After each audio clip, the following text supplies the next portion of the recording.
wabarakatuh. Selamat berjumpa kembali anak-anakku pada awal pembelajaran di semester Gasal di tahun ajaran baru 2021 pada jurusan kuliner di kelas 10. Bertemu kembali dengan Bu Ika Oktivani pada mata pelajaran pengantar bahan makanan. Baik anak-anak, mengawali dari pembelajaran kita kali ini, semoga kalian masih tetap semangat walaupun kita belajar dengan secara daring, tetapi semoga apa yang Ibu sampaikan nanti bisa bermanfaat untuk kalian semua. Pada pembelajaran kali ini, Ibu akan membahas mengenai KD pertama, yaitu mengenai daging dan hasil olahannya. Adapun tujuan pembelajaran yang akan dicapai oleh peserta didik yang pertama adalah peserta didik dapat memahami karakteristik bahan makanan dari daging. Kemudian peserta didik dapat memilih bahan makanan dari daging dan hasil olahannya. Dan peserta didik dapat menalar perubahan sifat bahan makanan dari daging dan hasil olahnya. Baik anak-anak, sebagaimana kalian ketahui bahwa berbagai macam jenis makanan yang ada di Indonesia itu sangatlah beragam, baik dari nabati maupun dari hewani. Berbagai macam jenis bahan makanan yang ada di Indonesia, khususnya dari kelompok hewani ini, bisa bersumber dari berbagai macam hewan ternak. Salah satunya adalah dari sapi, kemudian ada yang juga berasal dari kambing, ada juga yang berasal dari kerbau, ada juga yang berasal dari unggas ataupun ayam. Nah, pada pembahasan kali ini, Ibu akan membahas mengenai bahan makanan yang bersumber dari daging, khususnya di sini adalah bahan makanan yang berasal dari hewan ternak sapi maupun kambing.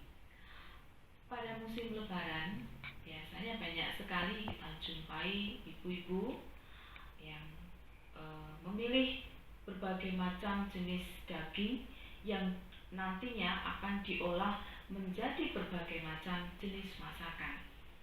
Ada yang diolah menjadi rendang, ada yang diolah menjadi bakso, ada juga yang diolah menjadi sate.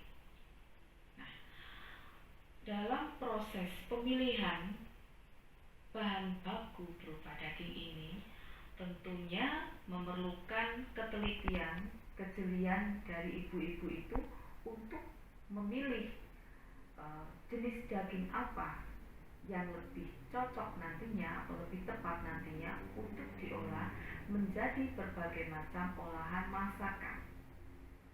Nah, untuk itu maka kita juga harus mengetahui apa yang disebut dengan daging.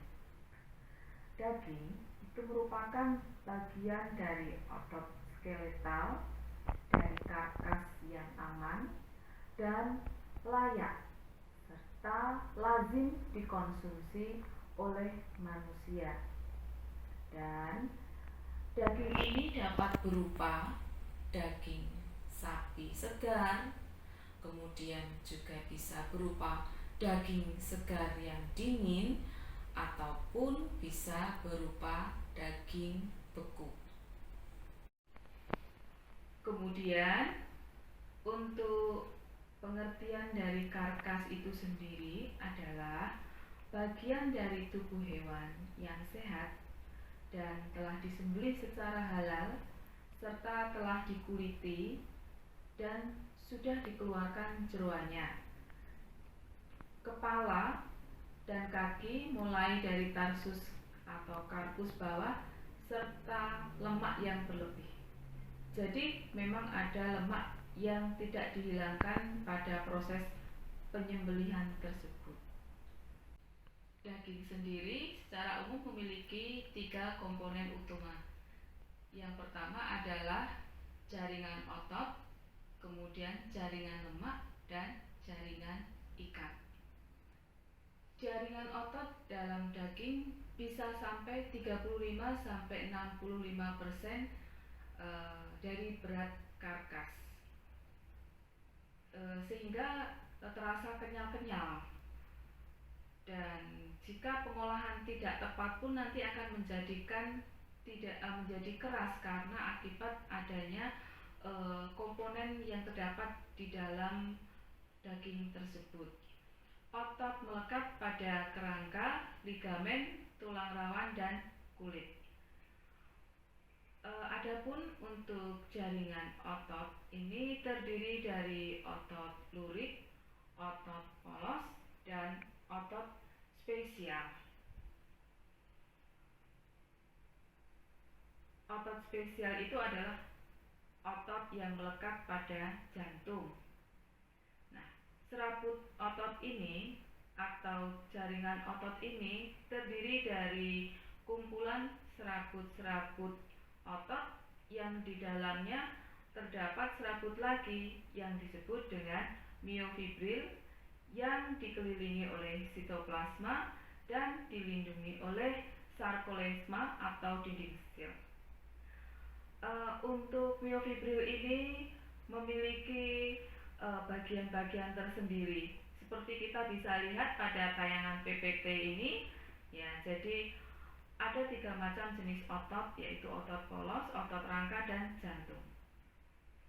Berikut adalah secara visual dari satu serabut otot, yaitu yang terdiri dari jaringan miofibril, yang mana di dalam miofibril itu ada serabut terang dan serabut gelapnya serta adanya miosin.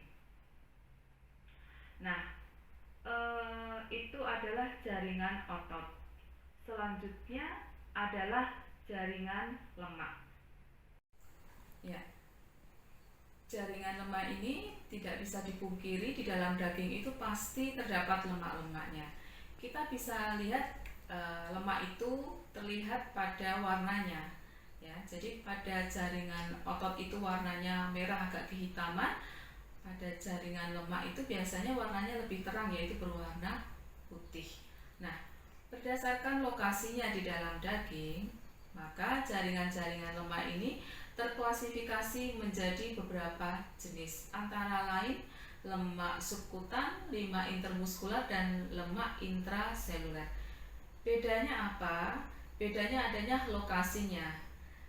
Lemak subkutan ini berada di permukaan luar jaringan otot atau berada di bawah dari jaringan kulit. Bisa dilihat pada tayangan PPT. Untuk lemak intermuskular biasanya akan kita lihat pada di antara jaringan-jaringan otot. Nah, pada tayangan PPT di atas bisa kalian lihat pada gambar yang kedua.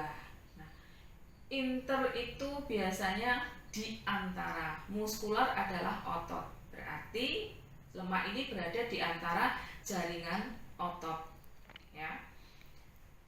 Kemudian lemak intraseluler. Intra itu di dalam, sehingga di antara otot, di antara serabut otot. Sehingga intermuskular itu di antara jaringan otot, kalau intraseluler itu di antara otot, di dalam serabut ototnya, ya. Jadi kalau intraseluler itu berada di dalam sel. Itu adalah jenis-jenis lemak berdasarkan lokasinya. Kemudian selanjutnya adalah jaringan ikat atau connect tissue. Jaringan ikat ini berfungsi mengikat bagian daging serta memperkautkan dengan tulangnya. Nah, kenapa bisa menempel pada tulangnya? Karena dia memiliki jaringan ikat, dia yang melekatkan jaringan-jaringan otot itu dengan kulit, kayak lem ya.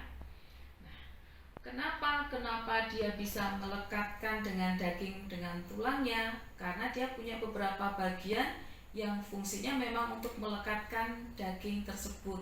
Seperti contohnya adalah serabut kolagen yang mengandung protein kolagen, kemudian mengandung serabut elastin yang juga mengandung protein elastin yang berwarna kuning, dan serabut retikulit yang mengandung protein retikulir yang mirip dengan kolagen dan banyak dijumpai pada dinding sel atau serabut otot.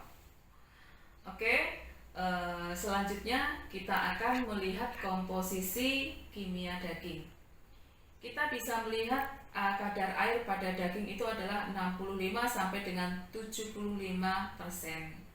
Jadi sebagian besar yang menyusun dari komposisi daging itu adalah air, sehingga daging ini merupakan bahan yang kritis terhadap kerusakan terhadap mikroba atau mikroorganisme. Karena apa? Karena mikroorganisme atau mikroba ini lebih menyukai air. Kemudian kadar proteinnya adalah 15 sampai dengan 20%.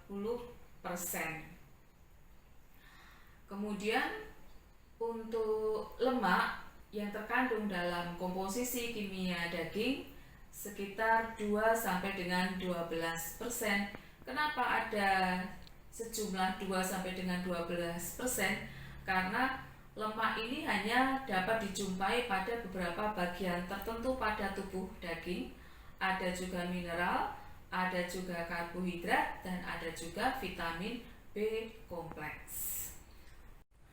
Baik anak-anak, tadi Ibu sudah membahas mengenai komposisi dari daging, kemudian bagaimana struktur dari daging itu terbentuk.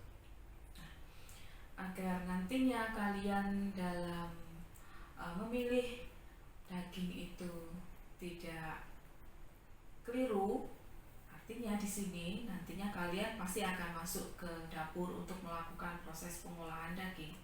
Nah, kalian harus memiliki ilmu tentang apa? Tentunya warna daging anak sapi lebih terang daripada warna daging dari sapi dewasa, dan tentunya tulangnya berwarna merah muda. Warna daging kambing memiliki warna yang lebih gelap, dan daging babi memiliki warna merah muda. Warna daging sapi yang baru diiris biasanya memiliki warna merah keunguan.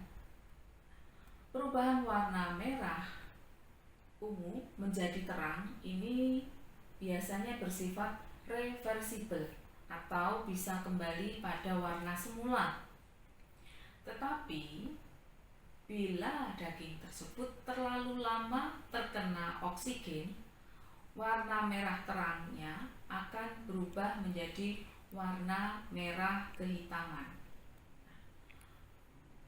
Apa yang menyebabkan warna daging tersebut menjadi merah? Dalam hal ini bukan disebabkan oleh warna darah. Pada pembahasan di awal, Ibu sudah menjelaskan tentang struktur penyusun dari daging itu sendiri. Nah, salah satunya di sini adalah ilmu dalam menentukan kualitas daging yang baik. Nah, bagaimana kita bisa menentukan kualitas daging yang baik? Yang pertama adalah kita tentukan dulu dari warna dagingnya.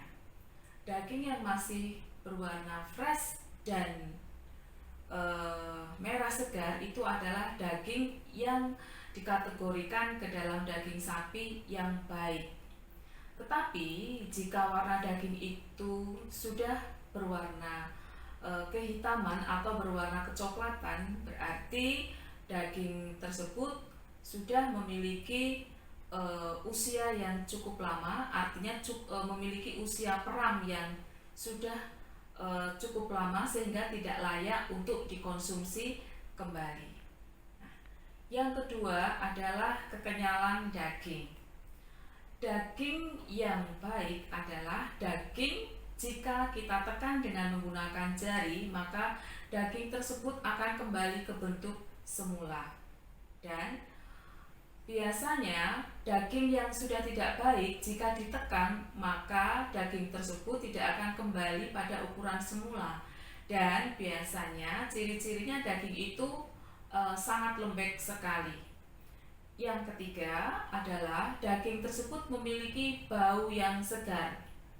Yang keempat adalah tidak berair. Di beberapa penjual, khususnya pada pasar tradisional, bisa kalian lihat daging tersebut dijual dengan cara menggantung, dan dari situ kalian bisa melihat air yang menetes. Air yang menetes itu ada dua. Air yang berwarna merah yang berasal dari daging tersebut, ada juga yang berasal dari air daging gelonggongan. Ya. Yang kelima adalah daging yang kita beli dalam bentuk bekuan. Nah, bagaimana kita bisa menentukan daging yang berasal atau memiliki kualitas daging yang baik walaupun itu berasal dari daging bekuan? Kalian bisa membeli atau memilih daging yang tidak memiliki bunga es pada permukaan daging yang sudah dibekukan. Di dalam serabut otot itu terdapat mioglobin. Ya.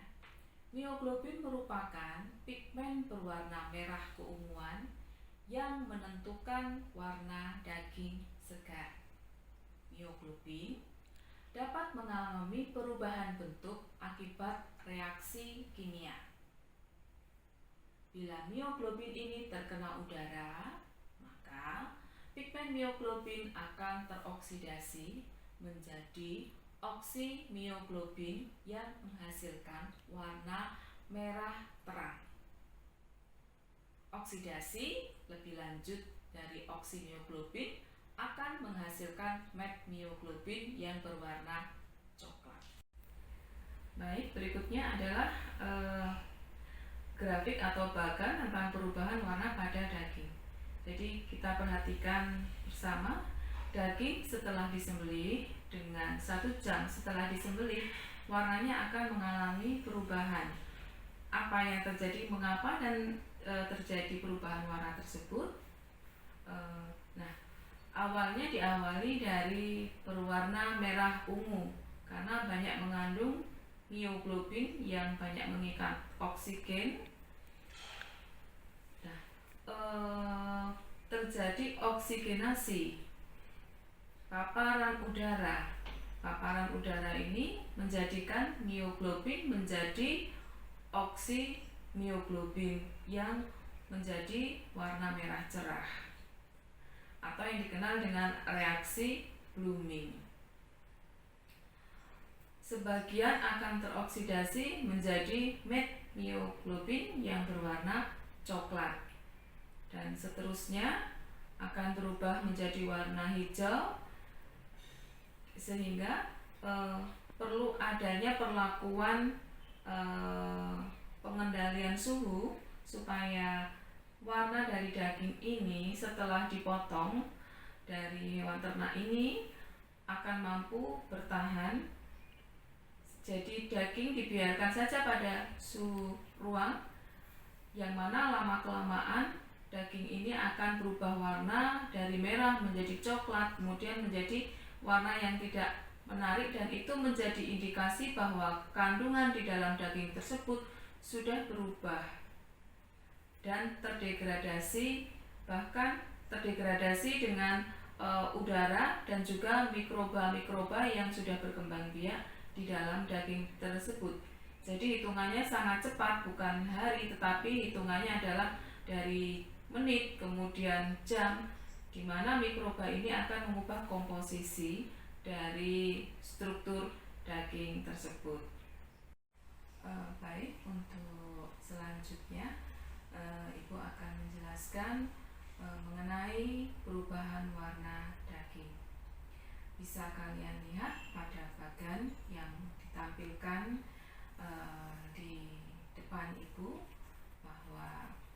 perubahan warna daging ini diawali dari proses slaughtering atau setelah proses penyembelihan pada hewan ternak, yang mana warna daging yang terdapat di dalam protein, yaitu yang dikenal dengan mioglobin yang berwarna merah ungu, ini akan mengalami oksigenasi.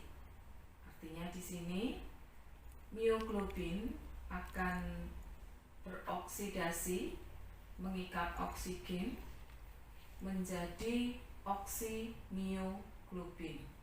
Nah, karena mioglobin ini mengikat atau dia mengalami paparan dengan udara bebas, salah satunya di sini mengandung oksigen, mioglobin ini kemudian akan menjadikan warna daging menjadi berwarna merah cerah. Merah cerah ini ditandai bahwa di dalam kandungan daging tersebut banyak sekali tersimpan oksigen. Oksimioglobin ini setelah terbentuk dari oksidasi antara mioglobin dengan oksigen, yang mana salah satu ciri dari terbentuknya oksimioglobin pada daging adalah terjadi perubahan warna dari merah ungu menjadi warna merah cerah. Oksimioglobin ini akan berikatan dengan oksigen dalam proses oksidasi menjadi metmioglobin. Jadi saat kita menjumpai daging itu setelah proses penyembelihan berwarna merah cerah dan dibiarkan beberapa saat pada udara terbuka, maka akan terjadi proses oksidasi lebih lanjut, yang mana di dalam struktur tubuh daging itu akan terbentuk metmioglobin yang bercirikan terbentuknya warna coklat pada daging. Kemudian metmioglobin ini jika mengalami reduksi, artinya metmioglobin ini melepaskan oksigen karena dibiarkan terlalu lama pada udara bebas, maka metmioglobin ini akan berubah menjadi kolmioglobin. Apa yang menjadi ciri dari terbentuknya kolmioglobin pada daging? Yaitu terbentuknya warna kehijauan pada daging. Nah, tentunya perubahan warna daging dari merah ungu menjadi warna merah cerah, kemudian menjadi warna coklat dan warna hijau ini akan menentukan kualitas dari daging tersebut. Jika daging sudah menunjukkan warna coklat maupun warna kehijauan, maka daging tersebut sudah tidak layak untuk dikonsumsi. Karena apa? Karena daging sudah mengalami reaksi reduksi, artinya daging sudah banyak melepaskan oksigen, daging sudah banyak kehilangan oksigen dan mengikat karbon dioksida serta senyawa-senyawa lain atau zat-zat lain yang ada di permukaan atau di udara, dan tidak menutup kemungkinan juga bahwa di dalam daging tersebut juga sudah terkandung mikroba dan juga mikroorganisme. Baik anak-anak, setelah kita pahami bersama bagaimana daging setelah proses penyembelihan itu bisa berubah warna melalui bagan yang sudah Ibu tampilkan berikut ini, kita akan lanjutkan bagaimana proses penyembelihan pada hewan ternak atau yang dikenal dengan nama postmortem.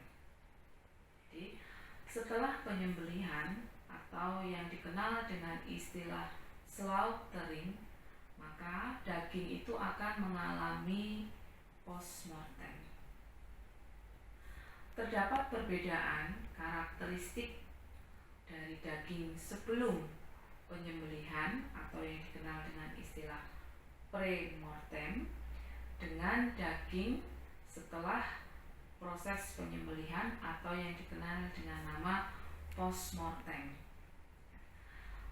Terjadi beberapa reaksi biokimia dan juga reaksi kimia yang menyebabkan terjadinya perubahan fisikokimia pada daging. Ya, sebagaimana sudah kita pelajari beberapa waktu yang lalu, Ibu hanya mengingatkan bahwa di dalam struktur daging itu salah satunya ada 3 komponen utama yang menyusun dari daging yang harus kalian ingat. Yang pertama adalah jaringan lemak, kemudian jaringan otot, dan juga jaringan ikat. Pada awalnya, setelah pasca pemotongan atau setelah proses penyembelihan slaughtering, daging ini bersifat lentur dan lunak. Ya. Namun beberapa saat kemudian akan terjadi perubahan-perubahan pada jaringan otot daging, yang mana jaringan otot daging ini akan menjadi lebih keras, menjadi lebih kaku dan sulit untuk digerakkan. Nah, keadaan ini yang disebut dengan rigor mortis. Dalam keadaan rigor mortis ini, ciri-ciri dari daging adalah daging menjadi kaku, keras, dan sulit untuk digerakkan. Tetapi keadaan ini tidak akan berlangsung lama.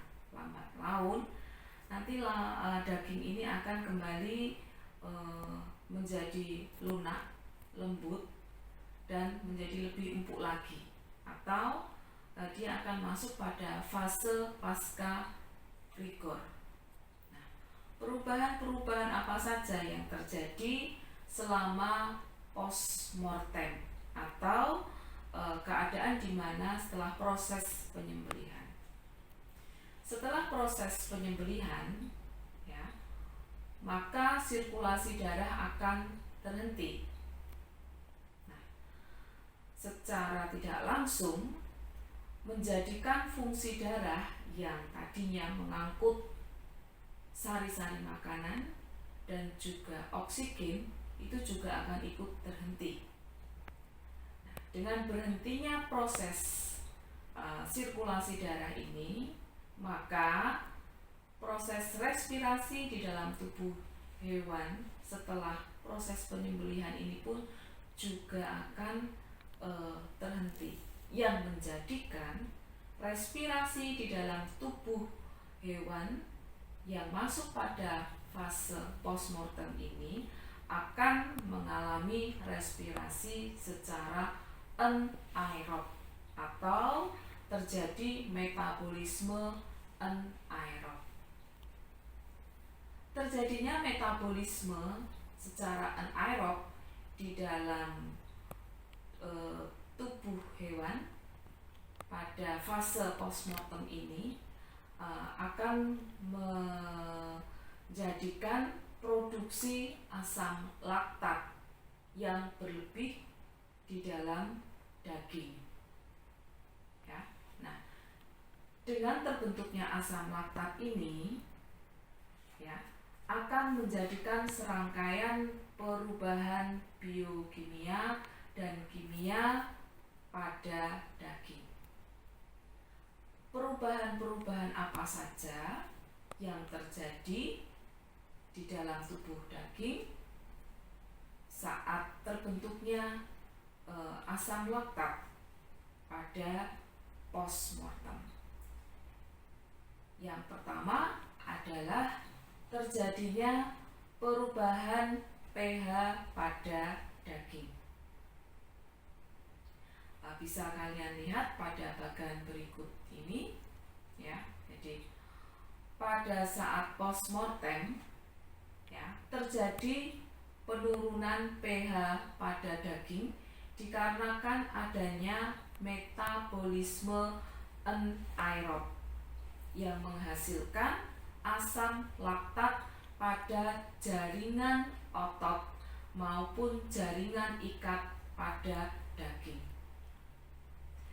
Produksi asam laktat ini akan menjadikan penurunan pada pH daging secara bertahap. Nah, penurunan pH daging ini menjadikan perubahan warna pada daging. Nah, perubahan apa yang terjadi pada warna daging ini? Daging akan berubah menjadi lebih pucat. Jadi, perubahan pH pada daging ini dikarenakan terjadinya metabolisme anaerob. Nah, metabolisme anaerob ini akan merangsang terbentuknya asam laktat pada daging sehingga terjadi penurunan pH pada daging. Nah, penurunan pH pada daging ini menjadikan warna daging ini akan semakin pucat. Nah, perubahan kedua yang terjadi pada saat postmortem yaitu perubahan rigor pada jaringan otot daging. Oke. Faktor kedua akibat dari postmortem yaitu terjadinya perubahan rigor pada daging. Nah, di sini dengan terhentinya proses respirasi menjadikan penurunan adenosin trifosfat atau yang kita sering dengan menyebutnya dengan nama ATP. ATP ini sebetulnya di dalam daging berfungsi sebagai sumber energi. Hal ini ditandai dengan adanya peningkatan kekakuan pada jaringan otot pada daging atau yang dikenal dengan nama fase rigor mortis. Terjadinya kekakuan pada jaringan otot pada daging itu disebabkan karena adanya cross-linking pada protein aktin dan juga protein miosin. Nah, untuk menghilangkan cross-linking pada protein aktin dan miosin ini, salah satu peran dari penurunan pH daging ini cukup memberikan andil untuk memecah proses cross-linking. Ya, jadi saat kondisi pH pada daging ini turun, maka akan menjadikan enzim katepsin ini menjadi aktif. Ibu ulangi lagi bahwa pada saat kondisi pH pada daging ini mengalami penurunan, akan merangsang enzim katepsin itu untuk terbentuk lebih banyak. Nah, apa peran enzim katepsin pada rigor pada daging? Enzim katepsin ini mampu melonggarkan struktur protein serat otot. Artinya di sini proses cross-linking protein aktin dan miosin ini mampu dipecahkan sehingga kondisi dari daging setelah proses penyembelihan atau dalam keadaan postmortem ini, daging akan kembali bisa melunak atau dapat dikatakan daging ini menjadi lembut kembali. Nah, yang ketiga adalah terjadinya perubahan daya ikat air. Ya, jadi daya ikat air ini sebetulnya juga dipengaruhi oleh pH daging dan juga adenosin trifosfat pada jaringan daging. Saat daging ini dalam kondisi pre-rigor, artinya daging ini belum mengalami kekakuan, ya, daya ikat air ini masih tinggi sekali, ya. Tetapi secara bertahap itu akan menurun dengan menurunnya jumlah pH dan juga jumlah ATP, ya. Nah, titik minimal daya ikat air itu berada pada ring antara 3,5 sampai dengan 5,5. Jadi bisa kita asumsikan bahwa dengan semakin menurunnya semakin menurunnya jumlah pH atau keadaan pH pada daging dan menurunnya jumlah energi di dalam daging ini menjadikan daya ikat air pada daging pun juga akan ikut menurun, sehingga meminimalkan terjadinya kontaminasi mikroba, meminimalkan tumbuhnya mikroorganisme di dalam daging tersebut. Nah, selain terjadi perubahan internal di mana katepsin itu tadinya juga berperan aktif dalam memecah fase rigor mortis itu, ada juga faktor-faktor eksternal yang perlu kalian tahu dan pahami untuk dapat mengempukkan daging. Kita bisa mengambil atau bisa memanfaatkan dari beberapa jenis tanaman. Salah satunya di sini adalah pepaya dan juga nanas. Pepaya ini banyak mengandung enzim papain yang bisa diambil pada bagian getahnya, getah pada buah yang masih muda berumur kira-kira 2 bulan, dan juga pada daun pepaya. Kemudian untuk buah nanas kita bisa mengambil sari-sarinya yang mengandung enzim bromelin yang bisa melembutkan daging atau mengemukkan daging. Nah, kita lanjutkan bagaimana kita melakukan optimalisasi kualitas daging ini setelah fase postmortem. Salah satunya adalah kita perlu melakukan tindakan yang dikenal dengan nama pelayuan atau yang dikenal dengan nama aging. Tindakan pelayuan ini dilakukan setelah daging itu mengalami fase rigor mortis. Artinya di sini aging atau pelayuan itu dilakukan agar daging tersebut dapat mengaktifkan enzim katepsin sehingga daging tersebut menjadi lebih lunak. Bagaimana cara perlakuan aging atau pelayuan pada daging? Yaitu dengan cara menggantung atau menyimpan selama waktu tertentu dan pada temperatur tertentu di atas titik beku. Tujuan dari pelayuan atau aging itu adalah untuk memecahkan fase rigor mortis. Ya, salah satunya adalah untuk menghindari kekakuan pada daging.